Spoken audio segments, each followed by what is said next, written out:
Lazy Boy, we are coming after you in 2023. I think Lazy Boy's been waiting for a really long time for us to come after them. Oh, I bet they have.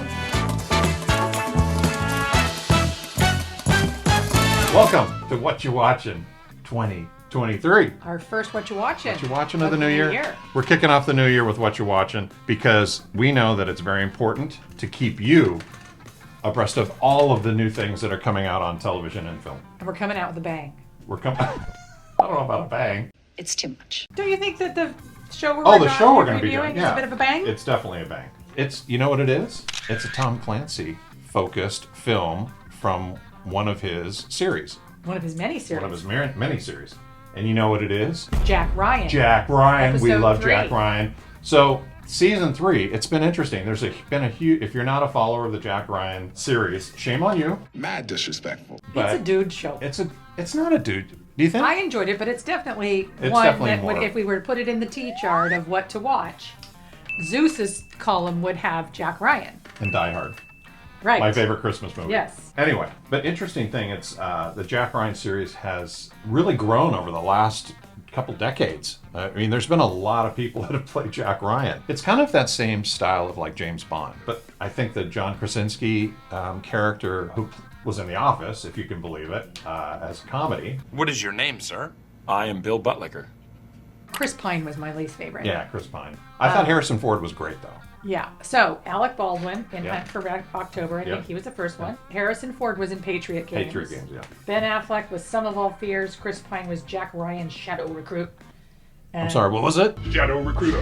And then we have John Krasinski. You know why I like him? He showed his true colors as a dramatic actor in 13 Hours, which was the raid on... Oh, okay. Yeah, right? Right. I also thought it was really interesting that this script was written done in 2019. Right. And there's a whole Ukrainian invasion element with the Czech Republic and Crazy. Russia, and they had to stop for COVID, then they had to do the producing and the editing, and then it finally came out, and when it came out, it's just like fiction and history mesh. But it was 3 years. It took him 3 years from the Right. last episode that was shown. So pretty interesting.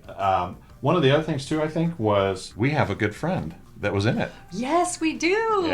Yeah. Our good friend Paul Thoma, PT, who is a past Navy SEAL that is Inactive. No, he's pretty active still. He's not active in the SEALs. He's a civilian. How about that? Whatever we want. We're such good friends with him, we don't even know what he is. He's gone from active military to civilian life, but he has really starting to make a dent in the film and television business. He was in Ambulance. He was in Top Gun.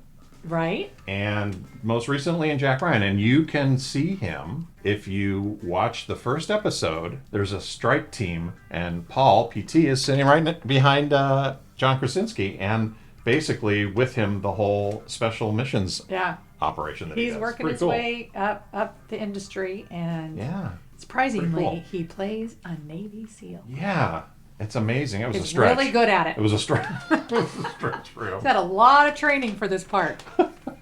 Anyway, that's kind of fun. It's always fun to see friends that are working in the business and it's fun to see friends that are working. Yeah, that's for sure. Yeah, it's a very hard business, as we all know. So the interesting thing is it starts off in this very desolate area in Russia. There's a nuclear test program that's being created, and it is then put the brakes on, or it's halted. Something happens, and there's people then, if you fast forward to present day, that were part of that program that was being started back in the 60s. I think it was probably.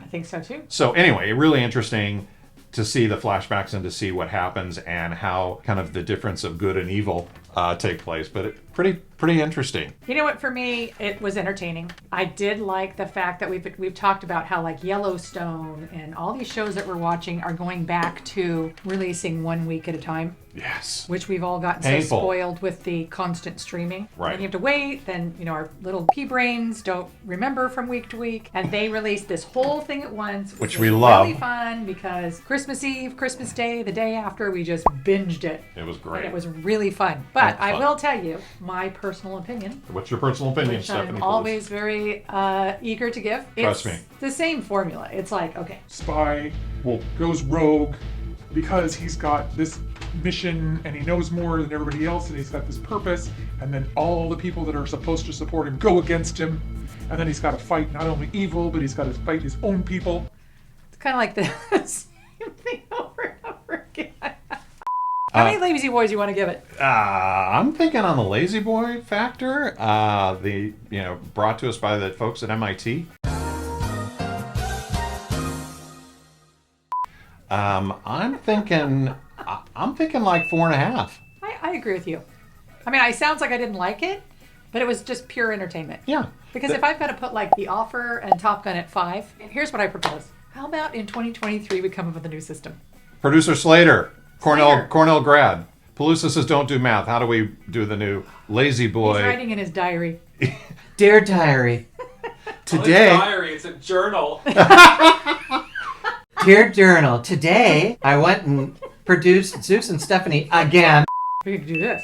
2 thumbs up, 2 thumbs down. We could go, okay, not okay. It stunk. It I just think the lazy or boys are too you could. complicated. How about this? There you go.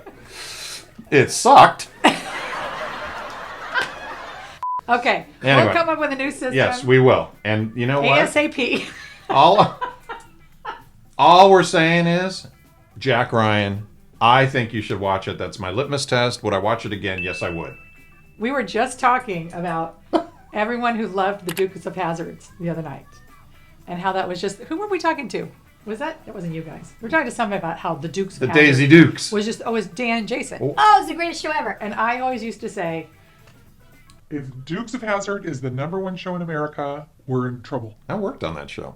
"Isn't that great? That's probably why you liked it so I much." liked it. I only like shows that I worked on. Were you the sweeper? I was a person in the background. Whoa!